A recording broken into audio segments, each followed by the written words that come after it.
There was no rush in the room, no sense of performance or obligation, only presence. When Keanu Reeves walked out and took his seat across from Steve Harvey, the usual rhythm of a daytime talk show seemed to slow, as if the air itself had decided to listen more carefully. Keanu spoke quietly, almost as though he were mindful not to disturb the fragile peace that had settled over the studio. He thanked the audience with a modest nod, then admitted, half laughing, half shy, that this kind of reception still caught him off guard, no matter how many years he had spent in the public eye. "I'm just a guy trying to do his best," he said, his words unpolished and sincere. Steve leaned forward, a warm grin spreading across his face. "That's exactly what makes you special," he replied, not as a compliment for television, but as a statement of genuine recognition. What followed was not the typical exchange of movie promotions or playful anecdotes from Hollywood sets. Instead, the conversation drifted into deeper territory, touching on humanity, compassion, and what it meant to move through the world without armor, even when the world gave you every reason to protect yourself. Keanu listened as much as he spoke, choosing his words carefully, never rushing to fill the silence. Steve brought up Keanu's reputation, the countless videos and stories that had circulated online over the years. Keanu giving up his subway seat to a stranger, quietly helping crew members on set, or giving away significant portions of his salary to support stunt performers, camera operators, and makeup artists, people whose names rarely appeared in headlines. When asked about it, Keanu simply nodded. Yes, it was true, he said, but he didn't see those actions as extraordinary. To me, he explained gently, it's just the right thing to do. There was no trace of self-congratulation in his voice, no attempt to frame himself as a hero. He spoke with a kind of quiet wisdom that felt earned rather than performed, and the audience leaned in, hanging on every word. Everybody's going through something, he added softly. Sometimes the smallest gesture can change someone's entire day. Steve nodded, visibly moved.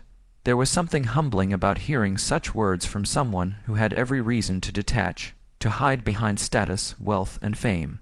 Yet here Keanu was open, unguarded, and deeply human. The conversation gradually turned toward contrast. Steve asked how someone who had experienced so much success could remain so grounded. Keanu paused, then answered honestly. I guess I've always felt that none of this is promised, he said. I've lost a lot. And when you lose people you love, when life shakes you to the core, you realize that none of this, none of it, makes you better than anyone else. He stopped speaking for a moment, his eyes drifting slightly away from the camera, as if he were stepping into a memory too personal to fully share. The silence was heavy, but it wasn't uncomfortable. It felt respectful. I grew up moving around a lot, he continued. I was born in Lebanon, raised in Canada. My father left when I was young. My sister battled leukemia. I lost my partner. I lost a child. Each sentence landed quietly, without dramatization, yet the weight of them settled across the room. And still, I'm here, he said. Every day is a choice. You either let pain harden you, or you let it shape you into someone softer. The words seemed to sink into everyone listening, touching wounds that had nothing to do with celebrity, and everything to do with being human. You could feel it in the studio, people holding their breath, reflecting on their own losses, their own moments of grief and resilience. Steve was visibly affected. He reached up and touched the small crucifix that hung around his neck, his fingers resting there for a long moment. He didn't speak right away. It was as if he were acknowledging something deeply personal, something beyond language. Finally, he looked back at Keanu. You talk about silence like it's familiar to you, he said. Keanu nodded slowly. It is, he replied. Silence has been my companion for a long time. But in that silence, sometimes I hear the clearest things. Steve leaned back slightly, his voice softer now, stripped of its usual humor. You ever hear God in that silence? For the first time in the interview, Keanu truly paused, not the thoughtful pause of someone choosing words, but the stillness of someone searching inward. Then he met Steve's eyes directly. Yes, he said, I believe in something greater. I've questioned it. I've walked away from it. I've felt alone. But even in the deepest darkness I could feel something. A presence, a peace, not always loud, not always comforting, but always there. Steve's hand closed gently around the crucifix. That's faith, he said quietly. Even if it doesn't have a name, even if it's just something you feel. Keanu's gaze shifted to the cross, his expression changing, as though a door inside him had been opened. He leaned forward slightly, hesitation in his posture, like someone standing at the edge of a revelation. "Steve," he said, his voice lower now, carrying a depth that silenced the room completely. "Can I tell you something I've never said out loud?" When Keanu Reeves walks onto the set of the Steve Harvey show, the atmosphere is bright and buoyant, charged with the easy optimism that usually fills the room before a beloved guest appears. The audience expects what they have been trained to expect from daytime television: charm, laughter, a few well-timed jokes, perhaps a light anecdote from Hollywood that makes fame feel friendly and accessible. Steve Harvey himself is in familiar territory, ready to steer the conversation with his signature blend of humor, warmth, and quick wisdom. This is his stage, his rhythm, his crowd. Everything suggests another memorable but predictable interview. Yet the moment Keanu takes his seat, something subtle but unmistakable begins to change. Keanu's entrance is met with thunderous applause, but he doesn't absorb it the way many celebrities do. There is no dramatic pause, no soaking in the praise. Instead, he offers a small wave, a gentle smile, and a nod that feels more like gratitude than acknowledgement. Dressed in his usual understated style, dark jeans, a black shirt, and a plain blazer, he looks almost intentionally unremarkable. No flashy accessories, no statement pieces, just Keanu, the kind of presence that doesn't demand attention, yet somehow gathers it. As he settles into the chair beside Steve, the energy in the room shifts again. It's quieter now, not in volume but in spirit, less like a television show and more like a conversation that might matter. Steve, holding his cue cards, feels it immediately. Tonight feels different. From the very first second, he knows this interview isn't going to follow the usual path. The studio lights seem to dim just slightly, not enough for anyone to consciously notice, but enough to change the mood. The audience settles into their seats, the anticipation becoming something deeper than excitement. It feels almost reverent, as if everyone senses they are about to witness something personal, something unplanned. The familiar rhythm of the show's theme song fades into silence, and in that silence a new kind of attention takes hold. Steve introduces his guest not merely as a Hollywood icon, but as something far rarer. His voice carries admiration that goes beyond professional respect. The media calls him the kindest man in Hollywood. Steve says, prompting cheers. The internet says he's the last good guy left. Me, I say he's the realest example of grace I've ever seen. The crowd responds with a standing ovation, but Keanu's reaction remains the same. Slight discomfort, eyes lowered briefly, as if he wishes the praise could belong to someone else. As the applause fades, Steve turns toward him, ready to begin. But before the first prepared question can be asked, Keanu's gaze drifts, not to the cameras, not to the audience, but to the small crucifix resting against Steve Harvey's chest. It's a quiet detail, one that most people would overlook. Keanu doesn't. Something shifts inside him. His posture changes almost imperceptibly. He takes a breath, slower and deeper than before. The easy smile softens into something more serious, more contemplative. Steve notices it too. He pauses, sensing that the moment is no longer his to control.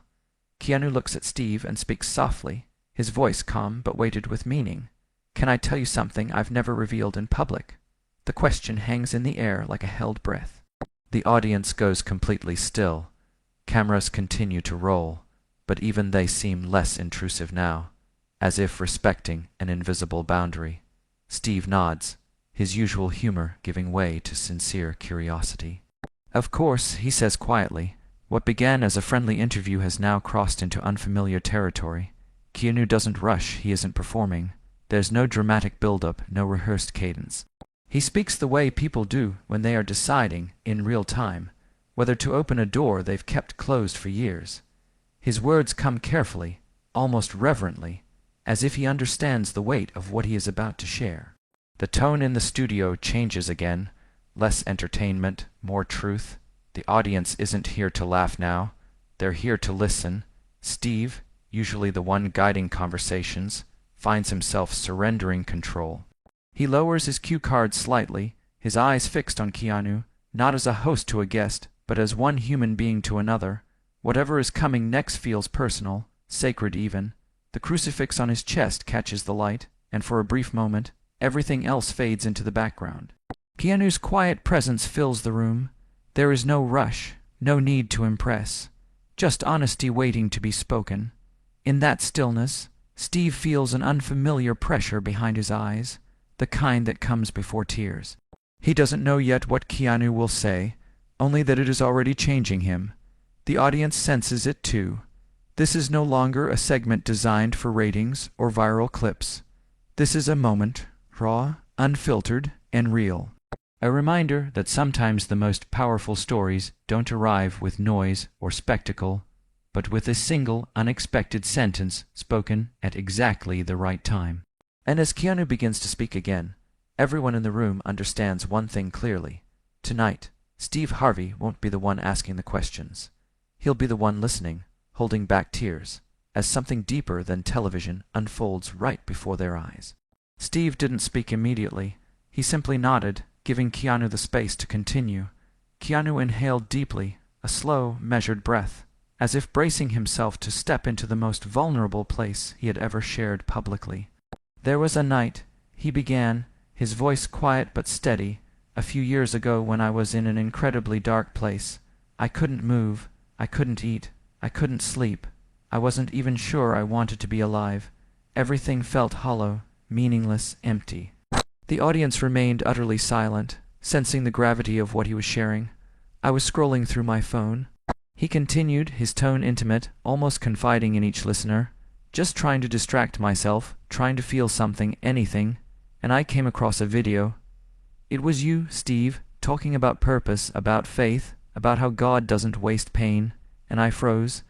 But it wasn't just the words. It was how you said them with conviction, like you'd lived it, and you were wearing this crucifix, this exact one." Keanu's gaze dropped momentarily, as if replaying the memory in his mind. "I remember thinking, this man believes in something bigger. Maybe I can too." Steve slowly looked down at the cross on his chest, fingers tightening reflexively. "I watched that clip 3 times," Keanu said softly, a confession that seemed to weigh more heavily than any acting role, any public statement. "And the next morning, for the first time in weeks, I got out of bed. I've never told anyone that, but I've carried your words with me ever since." Steve remained silent, struck by the unexpected revelation, his voice cracking when he finally spoke. "I just talked from the heart. I had no idea." Keanu interrupted him gently, his tone full of calm authority. "That's the point. You didn't have to know. That's what made it real. You weren't trying to inspire me. You were just being yourself, and that saved me." The emotion in Steve's eyes was now undeniable, a single tear catching the studio lights and reflecting them like a small, sacred flame. "And that crucifix you wear," Keanu continued reverently, "it's not just a symbol. It's a sign, a message. You think you're just a comedian with faith, Steve, but I think you're something more." Steve looked at him, puzzled but open, searching for understanding. "I think you're a minister in disguise," Keanu said with certainty, "and I have something else to tell you, something that might change your life the way you changed mine."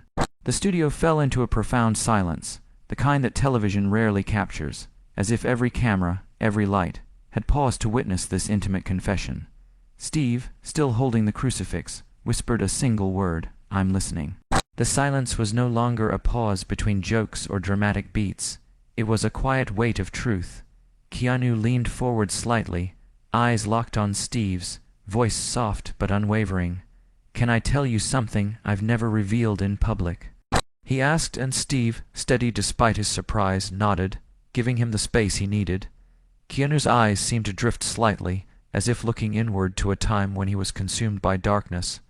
"There was a season in my life when I couldn't find a reason to wake up," he began. "I had lost people, not just to death, but to life, to circumstance, to time, to pain, one after another. My daughter was stillborn, and just weeks later, I lost Jennifer, the closest thing I had to home. I don't think I cried immediately. Grief isn't always loud. Sometimes it's quiet, so quiet you forget you're even alive." The audience sat in rapt silence, leaning forward, hearts echoing the quiet torment of someone so familiar, yet so distant in suffering. "I kept working," Keanu continued, his voice calm but resonant. each word echoing as if through a cavern of private pain. Kept doing interviews, kept playing roles. It was easier to disappear behind characters than to face myself when myself was broken. Steve instinctively found his crucifix again, fingers brushing the familiar metal, a grounding ritual and anchor. But eventually, Keanu said, the noise outside couldn't drown out the silence inside, and one night that silence almost won. Steve tilted his head attentive, waiting for the next revelation. It was late, I was alone, I hadn't slept in days, I didn't want to eat, I didn't want to talk, I didn't want to be, so I sat in the dark, just sitting for hours, letting the emptiness wash over me. Keanu Reeves took a deep, intentional breath, the kind that carried years of reflection and unspoken vulnerability. I kept watching your message over the next few days, he said softly, the weight of his confession palpable in the quiet studio. Not because it fixed me, not because it provided answers, but because it reminded me that healing doesn't require answers. It just requires hope. The audience was motionless, a few individuals wiping tears from their eyes, others simply absorbing the intensity of the moment. Steve leaned back, swallowing hard, trying to process the magnitude of what he was hearing. You think you're just talking? Keanu continued, voice measured but unwavering, just entertaining, just surviving, delivering your show. But that night, you were doing so much more than that. You were lifting someone who didn't have the strength to stand on their own. Steve closed his eyes for a moment, letting the realization sink in, feeling the echo of his own words from years before. I needed to tell you, Keanu said, leaning forward slightly, because the world knows you as a host, a comedian, a motivator, but I don't think that's the full truth. Steve looked back at him, stunned, not yet able to find words. I think, Keanu continued slowly, letting each word land, you're a minister in disguise.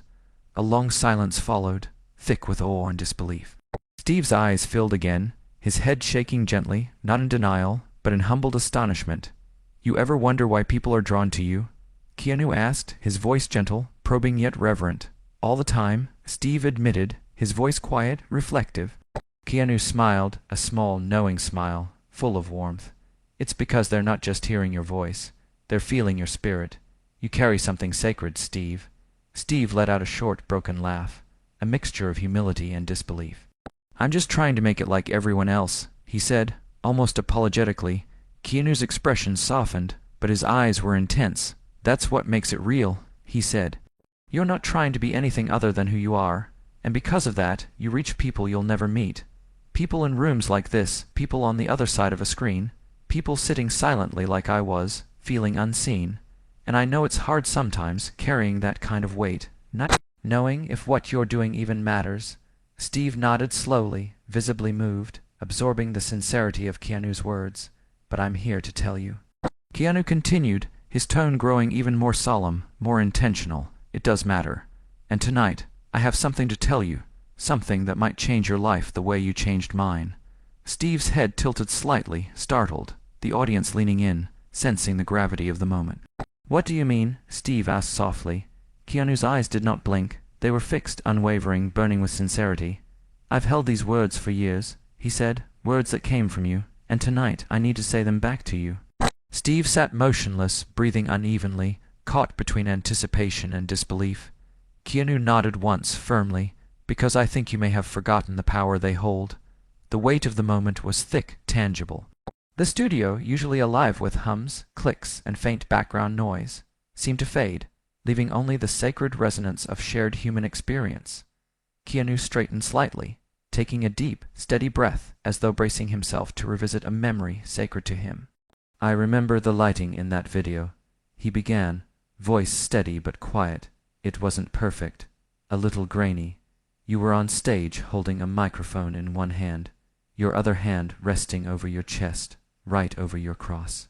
Steve nodded slowly, emotions swelling within him, the past flooding back. You were talking about purpose. Keanu continued, his voice intimate and reverent, but not in a polished, rehearsed way. It was like you were fighting through your own story while sharing it with the world. You said pain has a language, and when someone who's been through something speaks, it cuts through the noise. Keanu paused, locking eyes with Steve, his gaze unwavering, and then you said something that stayed with me. You said, God doesn't always call the qualified. He qualifies the called. Steve's lips parted slightly, his hand moving reflexively to touch the same crucifix Keanu had described, grounding himself in the memory. You said God uses ordinary people to do extraordinary things, Keanu added. Even if you think you're just telling jokes, just paying bills, just trying to make it to tomorrow, God might be using that moment, that effort, right there to change someone's life. Steve leaned forward, elbows resting on his knees, eyes glistening with tears as the memory of that old clip resurfaced. The one he had recorded after a show years ago, a moment when he had hit a personal low and decided to speak from the depths of his soul. Every word, every gesture, every pause from that night now lived again in the studio, as Keanu's heartfelt recollection brought the past and present together in an intimate, emotional crescendo that no script or audience expectation could ever replicate.